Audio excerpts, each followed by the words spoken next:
નમસ્કાર મિત્રો, આજે આપણે વાત કરીશું સાચો ધનિક વિશે। એક વખતની વાત છે। એક ગામમાં બે મિત્રો રહેતા હતા। તેમનું નામ હતું રાજુ અને રમેશ। રાજુ પાસે બહુ ધન, મોટું મકાન અને ગાડીઓ હતી અને મનોજ ગરીબ ખેડૂત હતો, જે દિવસભર મહેનત કરી રોજીરોટી કમાતો હતો। એક દિવસ રાજુ ગર્વથી બોલ્યો, મારા પાસે એટલું બધું છે કે હું ગામનો સૌથી ધનિક માણસ છું। મનોજ હળવેથી સ્મિત કરીને બોલ્યો, સાચો ધનિક એ નથી જેની પાસે બહુ સંપત્તિ હોય, પરંતુ એ છે જે ખુશ અને સંતોષી હોય। રાજુને મનોજની વાત પર હસી આવી, પરંતુ થોડા દિવસો પછી ભારે વરસાદથી ગામમાં પૂરની પરિસ્થિતિ સર્જાઈ।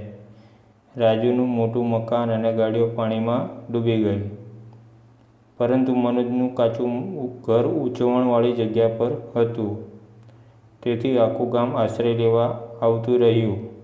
મનોજ પહેલેથી જ સેવાભાવી માણસ હતો અને તે બધાને ખાવાનું પૂરું પાડ્યું અને રહેવા માટે જગ્યા આપી। ત્યારે રાજુને સમજાયું કે સંપત્તિ કદી કાયમી નથી, પરંતુ સારા સ્વભાવ અને મદદ કરવાની ભાવના જ માણસોને સાચો ધનિક બનાવે છે। શિક્ષા: સાચો ધનિક એ છે જે દિલથી સમૃદ્ધ હોય અને હંમેશા બીજાની મદદ કરતો હોય। તો મિત્રો, કેવી લાગી રાજુ અને મનોજની આ નાની એવી પણ શીખવા જેવી કહાની? મિત્રો, વિડીયો પસંદ આવ્યો હોય તો વિડીયોને લાઈક કરજો, કોમેન્ટ કરજો અને ચેનલને સબસ્ક્રાઈબ કરજો। ધન્યવાદ।